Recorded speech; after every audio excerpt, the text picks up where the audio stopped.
ዛሬ ለእናንተ በጣም ጠቃሚ ቪዲዮ ይዤ መጥቻለሁ። ሰንድራይድ ቶሜቶ ወይም ደግሞ የደረቀ ቲማቲም። ቲማቲማችንን ከመበላሸቱ በፊት ምን ማድረግ አለብን? ካደረቅነውስ ወይም ደግሞ ፕሪዘርቭ ካደረግነው በኋላስ ለምን ምግቦች መስሪያነት እንጠቀመዋለን የሚሉትን በዋናነት እናያለን። በመጀመሪያ የሚያስፈልገን የቲማቲም አይነት በጣም ወሳኝነት አለው። ማለትም የምንጠቀመው ቲማቲም በጣም የውሃ መጠኑ ዝቅተኛ የሆነ መሆን አለበት። ማለትም ደረቅ ያለ፣ እሱም ዝርያው ይወሰናል። ቲማቲሙን ከሁለት መቁረጥ፣ ከቆረጣችሁት በኋላ ማንኪያ በመጠቀም እዚህ መሀሉ ላይ የምታዩትን ማለት ነው ውሃውን ፓርት ማውጣት አለባችሁ። ፈጣን መንገድ የምትጠቀሙ ከሆነ ብቻ ነው እንደዚህ መጠቀም ያለባችሁ። ነገር ግን ፀሐይን በመጠቀም የምታደርቁት ከሆነ ቀጥታ ምንም አያስፈልግም። ሆሉን ተጠቅማችሁ መስራት ወይም ደግሞ ማድረቅ ትችላላችሁ ማለት ነው።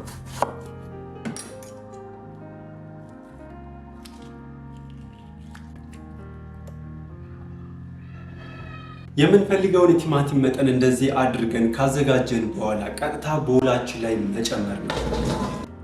ጨው መነስነስ፣ ለምን ውሃውን እንዲያወጣው ነው ዋና ዓላማ። በውስጡ የሚገኘውን የውሃ መጠን በጣም ሳክ አድርጎ ስለሚያወጣልን ጨው መነስነታችን ለፍጥነት ወይም ደግሞ በአፋጣኝ ሁኔታ ለመስራት ያግዘናል ማለት ነው። መቀላቀል። ቲማቲሙን ምስሉ ላይ እንደምታዩት ዘቅዝቆ ማስቀመጥ።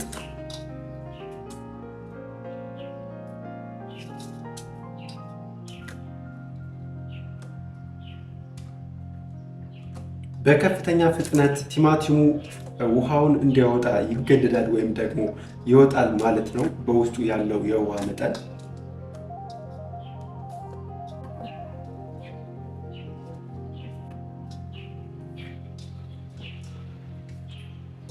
እንደዚህ አድርገን ካጠነፈፍነው በኋላ ማለትም ለ10 ደቂቃ ያክል ብቻ በቂ ነው። ከ10 ደቂቃ በኋላ ቀጥታ አንስተን የመጋገሪያ ትሪያችን ላይ አስገብተን ጨውና የደረቀ ሮዝመሪኖ፣ ጦስኝ፣ ዘይት አድርገን በመቀመጥ ማስገባት ነው በ165 ዲግሪ ሴልሺየስ።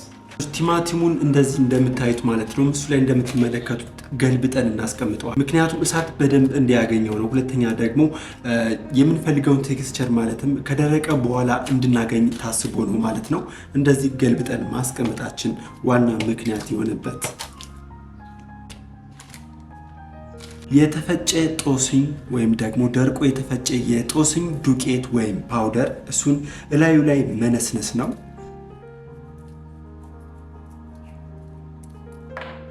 የበለጠ ልዩ ቃናና ጣዕም እንዲሰጠው ያደርጋል።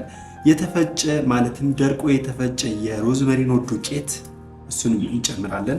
የበለጠ የሚገርም ጣዕምና ልዩ የሆነ ቃና ይሰጠዋል ማለት ነው ከደረቀ በኋላ። ሌላኛው ዘይት ነው።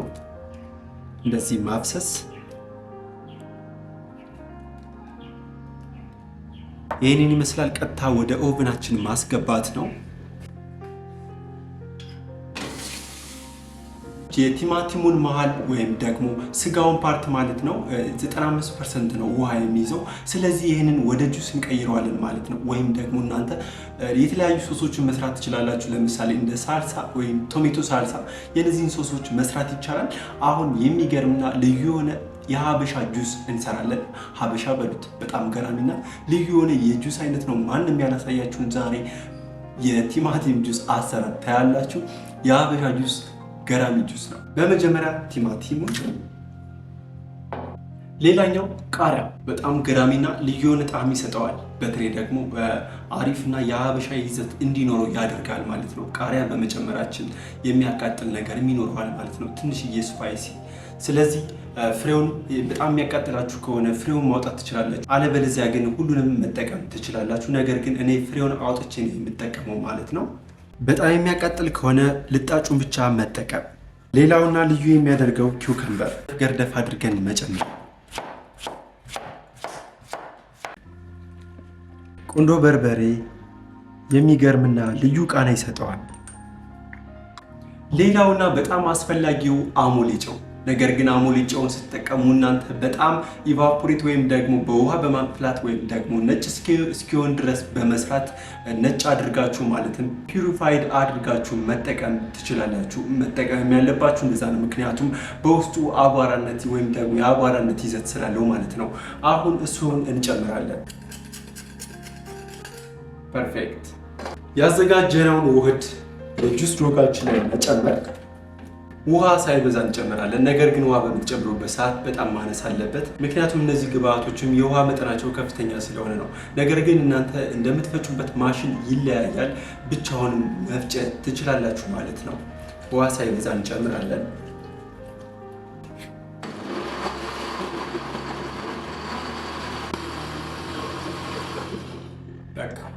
ቁንዶ በርበሬ፣ ጨው ምናምን ሲሉ ወጥ ነው እንዳትሉኝ። በጣም ገራሚና ልዩ የሆነ የጁስ አይነት ነው። ሞክሩት።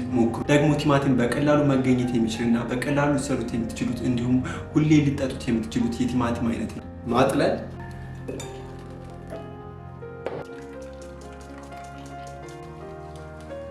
ጁሳችንን ካጠለልን በኋላ በረዶ ጆጋችን ላይ እንጨምራለን።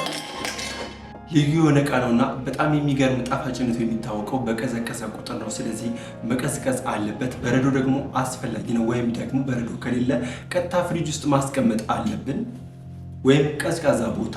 ጭናን ጁስ ያዘጋጀነው የጁስ ጆግ ላይ እንጨምራለን።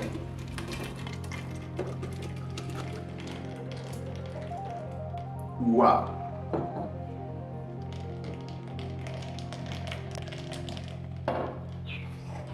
ለተወሰነ ሰዓት ፍሪጅ ውስጥ ማስቀመጥ።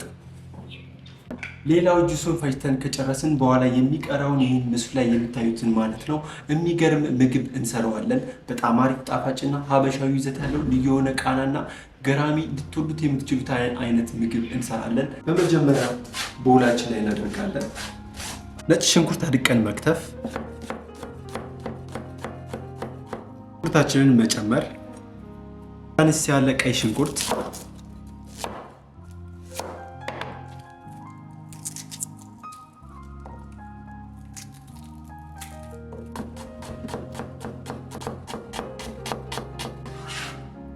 ሽንኩርቱን መጨመር። ሌላው በጣም እንቁና ልዩ የሆነ የሀገራችን አገር በቀል የሆነ እርጥብ ቅመም እንስላል ወይም ደግሞ በእንግሊዘኛው ዲል እየተባለ የሚጠራው ይህን እንጨምራለን። የምግባችንን አንድ ቃና የበለጠ ከፍና ልዩ ያደርገዋል።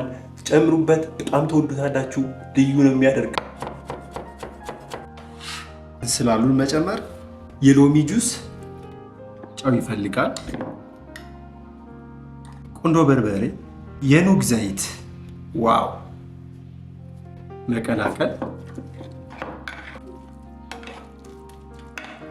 ሌላው የሚያስፈልገን ዳቦ ነው። እሱን ስላይስ እንቆርጠዋለን።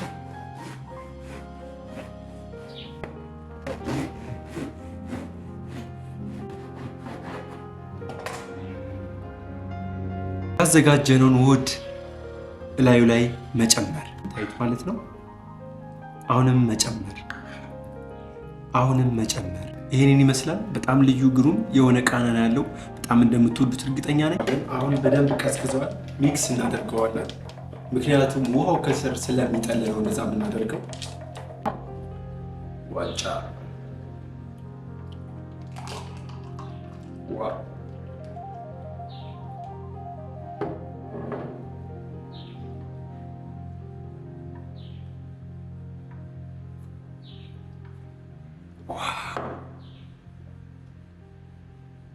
የሚገርም መጠጥ፣ እውነት ሞክሩት። በጣም እንደምትወዱት እርግጠኛ ነኝ። ገራሚ የሆነ መጠጥ ነው። ሞክሩት። ሌላው የሰራ ነው ሳንድዊች። ነገር ግን እዚህ ጋር አንድ ችግር አለ። የጨጓራ ችግር ወይም ደግሞ ህመም ካለባችሁ የዚህ አሰራር ለእናንተ አይመከርም። ምክንያቱም በፍሬውና በቆዳው ላይ ሌክቲን የሚባል ተፈጥሯዊ ፕሮቲን በከፍተኛ መጠን ይገኛል። ይህ ፕሮቲን በሆዳችን ውስጥ በቀላሉ የማይፈጭ የፕሮቲን አይነት ነው። የአንጀት ግድግዳን ኢሪቴት በማድረግ የሆድ መነፋትን፣ የጋዝ መከማቸትንና የሆድ ቁርጠትን ሊፈጥር ይችላል። ቲማቲማችን ይህንን ይመስላል። የሚገርም ሆኖ ነው የበሰለው ወይም ደግሞ የደረቀው። የፀሐይ ብርሃን ቢነካው ደግሞ የበለጠ አሪፍ ይሆናል። ቢያንስ ከ2 እስከ 3 ቀናት ውስጥ ፀሐይ በደንብ ቢያገኘው የሚገርምና ልዩ ይሆናል ማለት ነው። እዚህ ምስሉ ላይ የምታዩት ወሳኙ ነጥብ ነው። ምክንያቱም ሰንድሬድ ቶሜቶን ወይም ደግሞ ቶሜቶን ካደረቅነው በኋላ ፓክድ አድርገን ለረጅም ጊዜ የምናስቀምጥበት ግላስ ያስፈልገናል። ይህንን ግላስ ደግሞ በፈላ ውሃ ውስጥ ቢያንስ ለ15 ደቂቃ በደንብ እንቀቅለዋለን። ምክንያቱም በውስጡ የሚኖሩትን ባክቴሪያዎችን ለመግደል ነው። በዛ ላይ ደግሞ ንጹህና ስቴሪላይዝ የሆነ ዕቃ ለማግኘት ስለፈለግን ነው። እንደዚህ አድርገን ከቀቀልነው በኋላ በደንብ መድረቅ አለበት። አድርገን ካዘጋጀን በኋላ ጃራችን በጣም ንጹህ ከሆነ በኋላ ቀጥታ ያዘጋጀነውን ቲማቲም ውስጡ መጨመር ነው። ነገር ግን በፀሐይ ወይም ደግሞ ዲሃይድሬተር ተጠቅመን ካደረቅነው ምንም አይነት ዘይት ወይም ደግሞ ነጭ ሽንኩርት፣ ኸርብስ ወይም ደግሞ እርጥብ ቅመም አያስፈልግም። ጥሩ ጃር በመጠቀም ኖርማል ቴምፕሬቸር እስከ 1 ዓመት ድረስ መቀመጥ ይችላል። ሪፍሪጅሬተር የምትጠቀሙ ከሆነ ግን እስከ 2 ዓመት ድረስ መቆየት ይችላል። ነገር ግን አሁንም ቢሆን ምንም አይነት ፕሪዘርቫቲቭ አያስፈልግም። ቫኪዩም ወይም ደግሞ አየር እንዳይገባ ብቻ መጠንቀቅ ነው።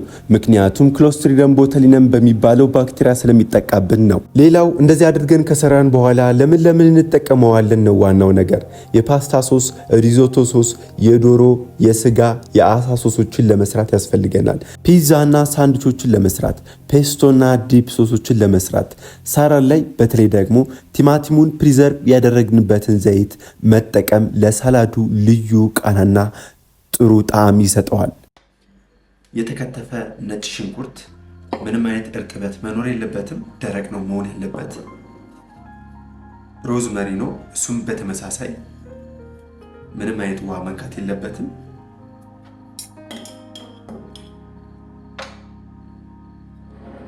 እንደዚህ ምስሉ ላይ እንደምታዩት ካዘጋጀነው በኋላ ቀጥታ የምንጨምረው ዘይት ነው። ሙሉ በሙሉ መልበስ አለበት ወይም ደግሞ መዳረስ አለበት ማለት ነው።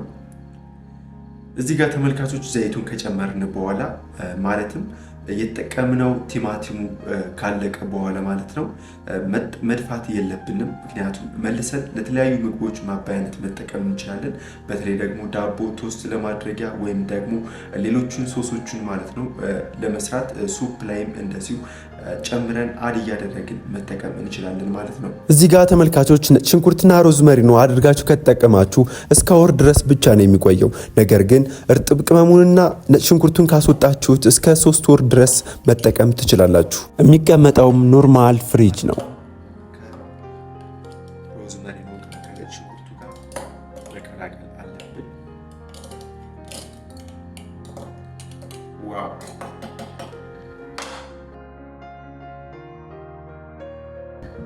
ይህንን ይመስላል። በጣም ልዩ ገራሚ የሆነ የፕሪዘርቫቲቭ መንገድ ነው። ይህን ፕሪዘርቫቲቭ በጣም እንደምትወዱት እርግጠኛ ነኝ።